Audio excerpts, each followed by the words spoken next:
Happy Friday, everyone, and welcome, you beautiful souls. I'm Monica, and welcome to Energy Medicine with Monica. This is a space for healing, from freeing yourself from limiting patterns and belief system.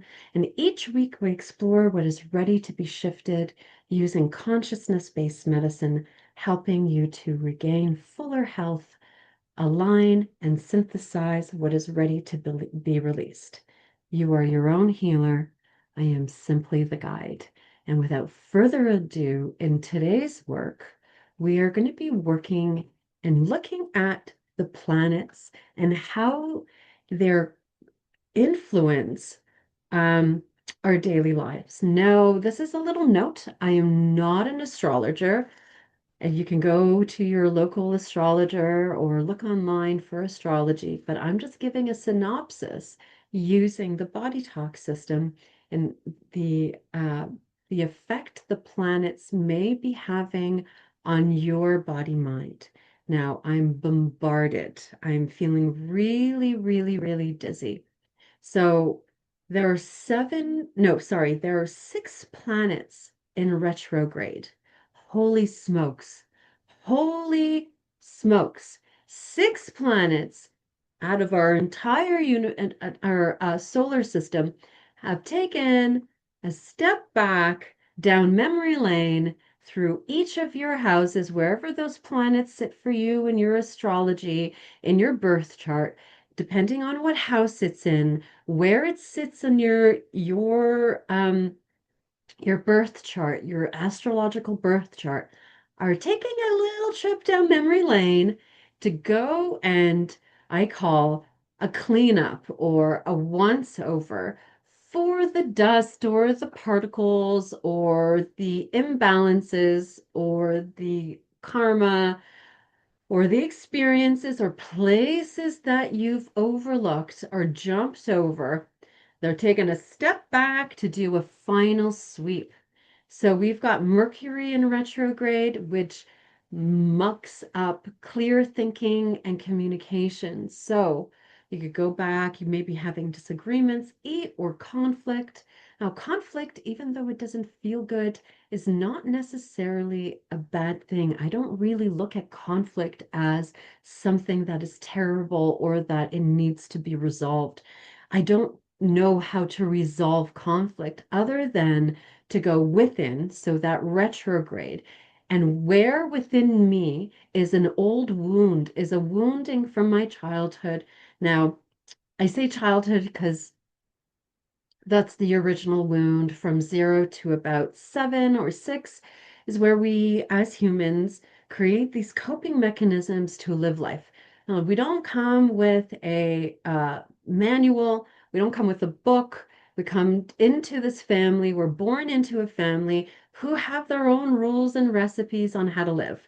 And when we're little, we observe the environment and go, aha, in order to stay safe, and survive this family, because we all had a family to survive, these are the coping mechanisms that help me stay safe. So whether that be avoiding, people pleasing, manipulating your parents, manipulating yourself, it could be bullying behavior, whatever it is, whatever. Well, there it goes. We came up with these coping mechanisms that helped us stay safe in the environment, and they get stored within the myelin sheath. And then we go off in our very little merry way and we grow up. We turn from infants into young children, into adolescents, into adults. Now, if those conflicts or those wounds are unaddressed, then they'll show up in your adult life and through conflict, through a trigger.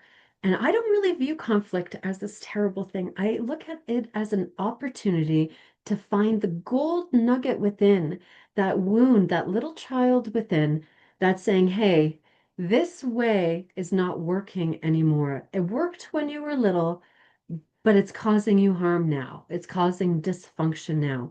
So we've got Mercury in retrograde.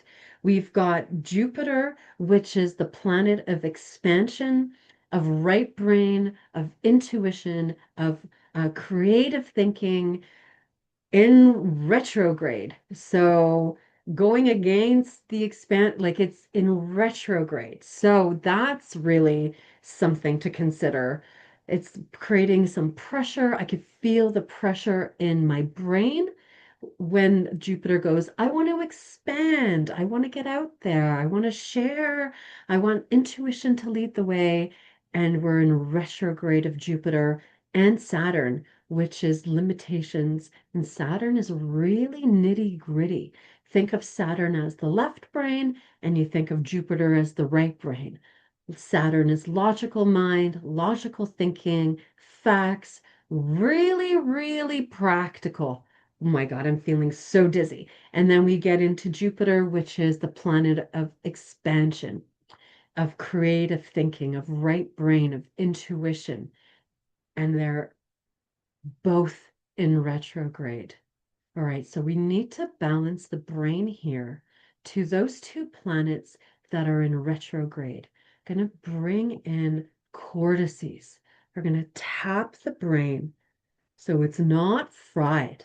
So it's working really nice and healthy. While the planets do what they do within your own birth chart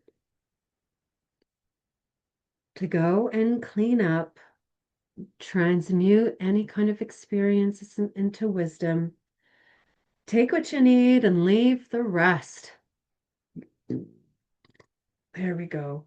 It's affecting the brain and the cortical functioning of the brain, these two planets. So we're going to just balance the brain. We're going to anchor, make sure that it's functioning well, the cells are in good communication, that all of the cortiquina is in good communication with the brain, that the pia, the dura, and the arachnoid matter, is having a nice release. Just holding the brain. We need to do a brain drain here. It's too much information being stored here. It's like your RAM. There we go. On your main hard drive. It's bunged up and then the computer doesn't work well. We're doing the same thing here to the brain. Oh, that feels so much better. I feel such huge relief. There we go. We're into Uranus is in gone into retrograde as well. And that's the individualism. And when it goes into a pathology, it's the misuse of power.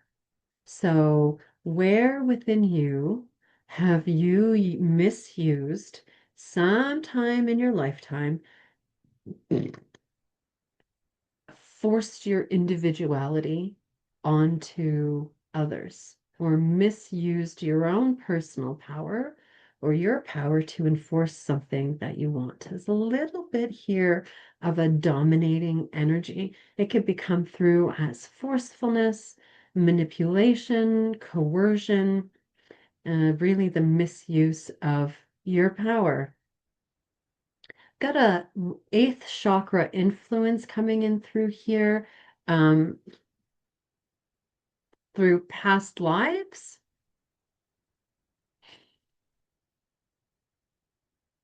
That's ready to be shifted and transmuted. That this past life is, oh my gosh, I feel like I have no neck. It's very strange. My shoulders keep rising up. So we're going into the 14th century where lords would force enforce their power onto the serf or onto the peasant. I just see a bunch of lords sitting in their castles and then stealing all of the serfs or the peasants' wheat and grain and being taxed into oblivion.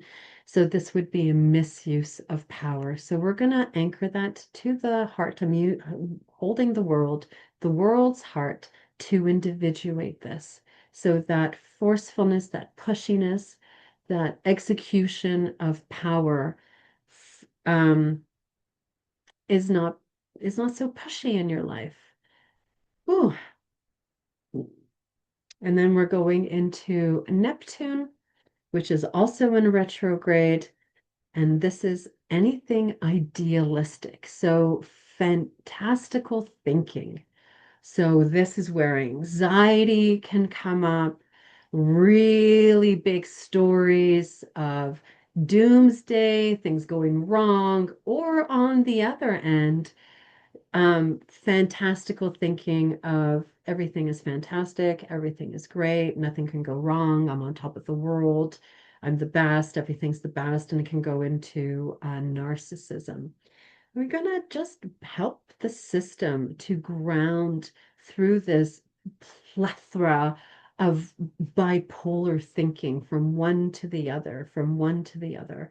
I'm going to bring this down to the ankles and the feet, really connecting in with the heartbeat of Mother Earth, letting all of these, I don't even want to say it's a dysfunction. It's an opportunity for healing. It's an opportunity for to see something that you haven't seen before, or to go back, do a retrospect of your life and go, oh, this is the same thing that's tripping me up. It's not that it's bad. We don't want to start labeling these things as bad or as good. It's just an opportunity to shift something and release something that's no longer serving you. Served you maybe in the past, but now if it's causing some tension, some pain, some discomfort, whether that be within your body or in your life, it's time to for a little examination. It's time to take a look at this. It's time to take off the blinders so that history doesn't repeat itself in your life, that you can flourish, that you can grow, that you can thrive, even in the face of adversity, even with all these planets doing their crazy things or what it seems to be crazy. It's just going back. Going back inside an inner, a retro, a looking back, and then having perspective. So anchoring to Mother Earth feels really good. And now we have Chiron, who's in Aries, and he's gone into retrograde. So, healer, heal thyself. This is Chiron, the wounded healer, the one that want that savior aspect perhaps within you. I'm the one who's going to heal the world. I want to help absolutely everybody. It's my responsibility to feel the whole world. Oh, that overextended compassion and empathy, which is actually comes off as really underneath it is you need to look within you and see with where within yourself do you have compassion for yourself? Do you empathize with yourself? Is there a neediness? Is this false? Is this virtue signaling? This over goodness? It feels really sweet, like not in a good way. That when something is over sweet and it tastes fake. So this is going back to that. Okay, where within my life am I saying, oh, I need to heal all out there? All of them need to be healed, but you're not willing to look in here to see what within yourself needs to be tended to. What wound is it that you're ignoring and perhaps doing virtue signaling? I'm so good because look, I martyred myself to this pain, and now I've dedicated my life to, I don't know, saving all these animals. Meanwhile, your arm's fallen off and you haven't eaten anything in weeks. And you're saying, oh, well, as long as everyone else is doing okay, I'm fine. That's gone into dysfunction. Okay. I'm just letting this synthesize. I'm watching it all move. And we're going to bring it really anchor all of this to Mother Earth. She knows what to do with this stuff. She knows what to do with it. She can take, she decomposes um, dead things, so organic matter, and even if it's rotting, she transmutes it into beautiful things, turns it into fertilizer, and grows beautiful forests from it. So we're going to bring this to Mother Earth as a do what you do, work your magic through the feet, through the proprioceptors of the feet that were nicely connected and to Mother Earth's heartbeat, to her resonance, to her, is it the Schumann resonance, to her heartbeat, to her heartbeat. And you can just breathe with Mother Earth. Bring attention to your feet and feel, oh, I just feel an immense relaxation. And like I could feel tingles in my brain, and I could feel my back relaxing and feeling a little more steady on my feet. All right. So that's it for today's work. Thank you so much for being here. If you enjoyed today's session and got value from it, please go ahead and like, share, and subscribe. It helps me to get the channel out there and to continue to give you quality work. So thank you all for being here, and see you all next time.